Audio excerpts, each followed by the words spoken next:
तेजस्वी यादव ने साफ कहा कि खेल तो अभी शुरू हुआ है, अभी तो खेल बाकी है। वो किस खेल की बात कर रहे थे? और सबसे बड़ी बात कि कांग्रेस के 11 विधायक को आखिरकार हैदराबाद क्यों ले जाया गया? अखिलेश सिंह खुद क्यों लेके उन लोगों गए? बिहार में जनता दल यूनाइटेड जो है उसके लगभग 9 विधायक ऐसे हैं जो ट्रेस में नहीं है, जिन पर जो पता ही नहीं चल रहा है कि है कहां पर। एक खबर आई है कि उसमें एक विधायक जो है, मैं नाम उनका नहीं लूंगा, उनको नेपाल से ट्रेस किया गया है और नेपाल से उनको वापस पटना बुलाया गया है। लेकिन अभी भी जेडीयू के 8 विधायक गायब हैं।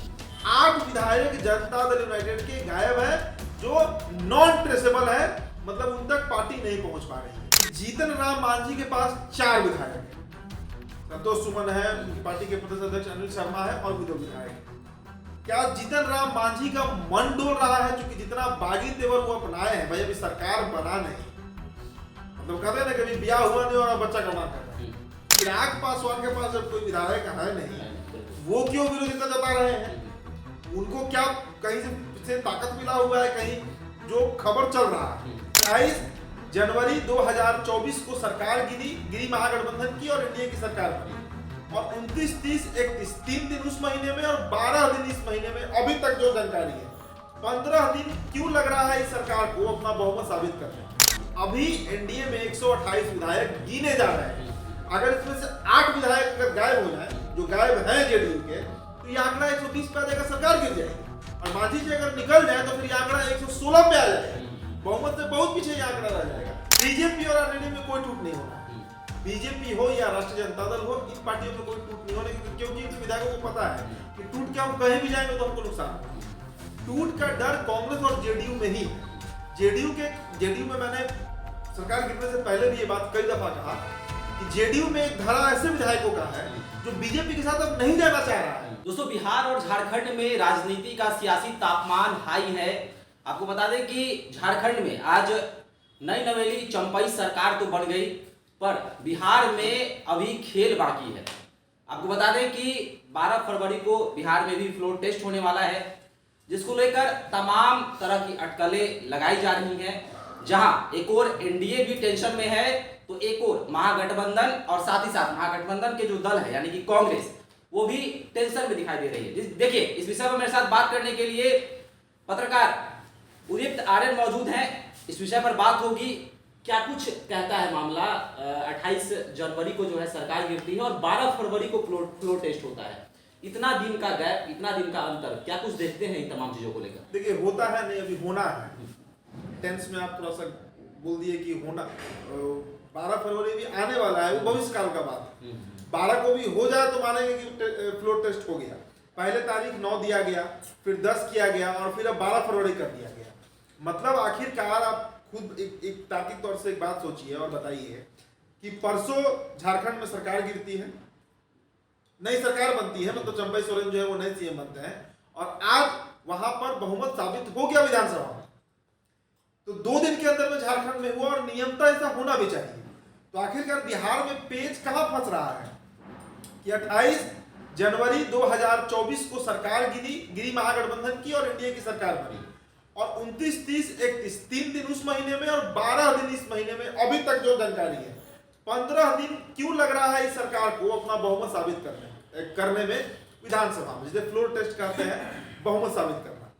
यहीं पर सवाल उठ रहा है। इसके पहले मंत्रालय विभाजन को लेकर भी, बंटवारे को लेकर भी कई तरह का सवाल उठे, हालांकि मुझे सुलझा लिया गया, लेकिन वो तो मान लीजिए कि पार्टी का आंतरिक मामला है। आखिरकार फ्लोर टेस्ट में बिहार में कुल विधानसभा सीट है 243 और इसमें सरकार बनाने के लिए जो आंकड़ा चाहिए वो है 122।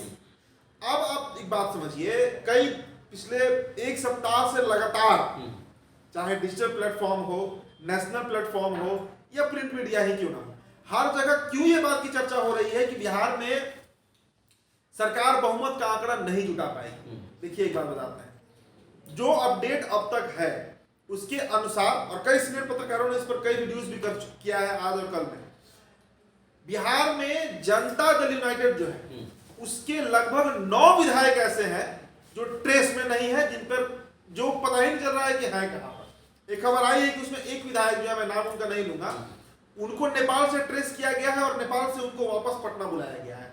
लेकिन अभी भी जेडीयू के 8 विधायक गायब हैं। 8 विधायक जनता दल यूनाइटेड के गायब है, जो नॉन ट्रेसेबल है, मतलब उन तक पार्टी नहीं पहुंच पा रही है। क्या यही डर जेडीयू को है कि दिन पर दिन बढ़ते जा रहा है फ्लोर टेस्ट साबित करना, अपना बहुमत साबित करने का दिन? पहला कारण। दूसरा कारण है शुभम कि जीतन राम मांझी के पास 4 विधायक हैं। संतोष सुमन है, उनकी पार्टी के प्रदेश अध्यक्ष अनिल शर्मा है, और भी 2 विधायक। क्या जीतन राम मांझी का मन डोल रहा है? क्योंकि जितना बागी तेवर वो अपनाए हैं, भाई अभी सरकार बना नहीं, मतलब कहते हैं ना कभी ब्याह हुआ नहीं और बच्चा का मांग कर रहा है, अभी तो सरकार बना भी नहीं। अभी तो जो स्थिति है, फ्लोर टेस्ट जब तक नहीं होगा हम कैसे मान लेंगे कि बिहार सरकार चलने वाली है? और वैसी स्थिति में आप मंत्रालय को लेकर अड़े हुए हैं कि हमको 2 मंत्री पद चाहिए, कम से कम 2 मंत्री पद चाहिए, हमको सीएम बनने का ऑफर था। और इधर वाम हो, माले हो, आरजेडी हो, ये सभी दल बुला रहे हैं मांझी जी को कि अब आइए और सीएम बन जाइए। तो दूसरा प्रश्न यहाँ पर खड़ा हो रहा है। तीसरा प्रश्न यहाँ पर खड़ा हो रहा है कि चिराग पासवान के पास जब कोई विधायक है नहीं, वो क्यों विरोधिता जता रहे हैं? उनको क्या कहीं से ताकत मिला हुआ है? कहीं जो खबर चल रहा है, कल ही ना भारत टाइम्स में हम पढ़ रहे थे, वहां पर साफ स्पष्ट तरीके से इस बात को कहा जा रहा है कि चिराग पासवान की बात राजद से भी चल रही है। तो कहीं राजद जो है, देखिए आपको याद होगा 28 जनवरी 2024, ये तारीख बड़ा महत्वपूर्ण है। उस दिन शाम में ANI पर इंटरव्यू आया था चिराग पासवान, ऐसा माफ कीजिएगा तेजस्वी यादव का। तेजस्वी यादव ने साफ कहा कि खेल तो अभी शुरू हुआ है, अभी तो खेल बाकी है। वो किस खेल की बात कर रहे थे? और सबसे बड़ी बात कि कांग्रेस के 11 विधायक को आखिरकार हैदराबाद क्यों ले जाया गया? अखिलेश सिंह खुद क्यों लेके उन लोगों गए? कांग्रेस को भी इस बात का डर है कि कहीं अगर जदयू के 8-9 विधायक मिस हुए तो कांग्रेस से उस विधायक को कंपनसेट ना कर लिया जाए। मतलब कांग्रेस पार्टी में बड़ी टूट डालकर बीजेपी जिस तरह ऑपरेशन लोटस करते रही है, कहीं कांग्रेस के ही विधायक तोड़कर उनको बहुमत में शामिल मत करा ले जाए कि अगर 8 विधायक जेडीयू के नहीं भी आते हैं तो कांग्रेस से 10 विधायक ले जाकर जोड़ के हम बहुमत साबित करा देंगे। यही कारण है ना कि इनको हाई सिक्योरिटी में हैदराबाद ले जाया गया और वहां पर इनको बंद कमरे में रखा गया है कांग्रेस के विधायकों। आप कनेक्शन समझिए, जेडीयू के 9 विधायक गायब होना और कांग्रेस के 11 विधायक को पटना से पार्टी संभाल कर ले जा रही है। मतलब डर है जेडीयू कांग्रेस को कि जेडीयू तोड़ कर सकती है। तो कई ऐसे फैक्टर्स हैं जिसके चलते ये स्थितियां ऐसी बन रही है, उत्पन्न हो रही है कि लग रहा है कि बिहार में सरकार गिर सकती है। अगर मान लीजिए बहुमत नहीं साबित हो पाया तो फिर क्या करेगी ये सरकार? अल्पमत में जाएगी, सरकार गिर जाएगी, असेंबली डिसॉल्व हो जाएगी, यही होना है। या फिर ये भी हो सकता है कि तेजस्वी यादव के पास न्योता आ जाए, कॉल आ जाए सरकार बनाने के लिए। सबसे बड़ी पार्टी है, 79 एमएलए है उनके पास, तो उनको कॉल जा सकता है। और वो कॉल अगर गया और जेडीयू के जो विधायक गायब है अगर वो जाकर समर्थन करते हैं, अयोग्यता पर सवाल तो बात नहीं उठेगा, पहले तो समर्थन कर ही सकते हैं। और मान लीजिए अगर 4 विधायक लेकर चले गए तो पक्के तौर से गवर्नमेंट फॉर्म हो जाएगी। तो फ्लोर टेस्ट में जो विलंब हो रहा है उसका मूल कारण वही है कि अभी एनडीए में 128 विधायक गिने जा रहे हैं। अगर इसमें से 8 विधायक अगर गायब हो जाए, जो गायब है जेडीयू के, तो ये आंकड़ा 120 पे आ जाएगा, सरकार गिर जाएगी। और मांझी जी अगर निकल जाए तो फिर ये आंकड़ा 116 पे आ जाएगा, बहुमत से बहुत पीछे ये आंकड़ा रह जाएगा, सरकार उसे भी डिसॉल्व होना है। अच्छा, ये एक और सवाल है कि क्या देखते हैं किन पार्टियों में बड़ी टूट हो सकती है? प्रतिशत क्या, प्रतिशत अगर आप आपसे पूछें कितना % चांस कांग्रेस का लग रहा है, कितना प्रतिशत जो है जेडीयू में टूट की आशंका है, क्या कहेंगे इस विषय पर? बीजेपी और आरजेडी में कोई टूट नहीं होना है। बीजेपी हो या राष्ट्रीय जनता दल हो, इन पार्टियों में कोई टूट नहीं होने, क्योंकि इन विधायकों को पता है कि टूट के हम कहीं भी जाएंगे तो हमको नुकसान होगा। टूट का डर कांग्रेस और जेडीयू में ही है। जेडीयू में मैंने सरकार गिरने से पहले भी ये बात कई दफा कहा कि जेडीयू में एक धारा ऐसे विधायकों का है जो बीजेपी के साथ अब नहीं जाना चाह रहा है। वो बहुत अनकंफर्टेबल हो चुके हैं बीजेपी या आरजेडी के साथ। वो नीतीश कुमार से ही अनकंफर्टेबल हो चुके हैं। वोट उनको पड़ता है, मान लीजिए फलाना विधानसभा है, वहां से कोई जेडीयू का प्रत्याशी है, अब उसको जो वोट पड़ रहा है वो पड़ रहा है जेडीयू के नाम पर, जिस अलायंस में है उस अलायंस के नाम पर। 6 महीना में फिर वो अलायंस बदला के तो जो वोटर्स है वो भी धोखा खा जा रहे हैं। ये विधायकों को डर है। तो जेडीयू का एक धारा ऐसा है जो टूट सकता है और वही धारा है जिनके 9 विधायक गायब चल रहे हैं, जिनमें एक विधायक ट्रेस हुए हैं नेपाल से, 8 विधायक अभी भी गायब है। और दूसरा डर कांग्रेस को है। कांग्रेस में एक धारा है, इसको लग रहा है कि अगर हम चले गए सरकार में, सहमति दे दिए, बहुमत उनको अगर समर्थन दे दिए तो हमको मंत्रालय मिल सकता है या हमें कोई बड़ा पद मिल सकता है। तो कांग्रेस और जनता दल यूनाइटेड में ही टूट की प्रबल संभावना है।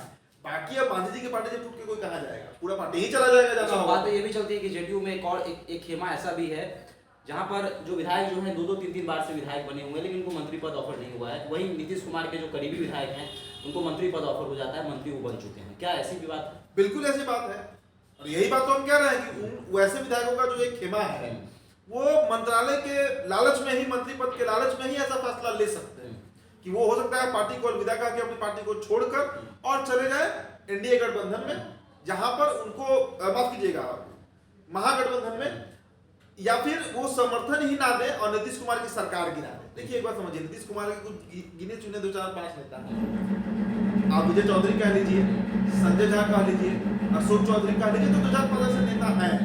ये जो है जितेंद्र यादव है, जिनको शुरू से मंत्रालय मिला आज भी वही मंत्री बने, और कई ऐसे विधायक हैं जो 2005 से लगातार जीत रहे हैं, 4वीं-5वीं बार जीत गए, उनका कहीं कोई कुछ नहीं, और ऊपर से उनको बदनामी का दंश झेलना पड़ रहा है नीतीश कुमार के चलते। वही विधायक है जो छटक सकते हैं। तो सरकार अनस्टेबल है बिहार में, अस्थिर है, और अगर बहुमत साबित नहीं हुआ, जिसको मुझे नहीं लगता है कि बहुमत साबित करने की स्थिति में गवर्नमेंट अभी है, इसीलिए ये तारीख 9 से 10 भी 10 से 12 हो गया, हो सकता है कि 15 फरवरी चला जाए। हमारा ने बजट सत्र कब होगा? तो सरकार जो है वो पूरी तरह अस्थिर है, असहज है, और फ्लोर टेस्ट के दिन ही पता चलेगा कि ये सरकार की ताकत है भी या ऐसे ही सरकार बना है और सरकार फिर गिर भी सकती है। चलिए, तो फ्लोर टेस्ट जो है वह 12 फरवरी को है, आने वाला ही है, और आज फ्लोर टेस्ट झारखंड में साबित हो गया, सरकार बन भी गई। अब देखने वाली बात हुई कि बिहार में 12 तारीख को क्या कुछ होता है, क्या सरकार गिर जाएगी या फिर महागठबंधन की सरकार जो है 12 फरवरी को बन जाएगी, या फिर जीतन राम मांझी जो हैं वह क्या अपने 4 विधायकों के साथ महागठबंधन में शामिल हो जाएंगे। तो आपका क्या कहना है, आपका इस पर क्या विचार है, आप हमारे साथ साझा कर सकते हैं। धन्यवाद।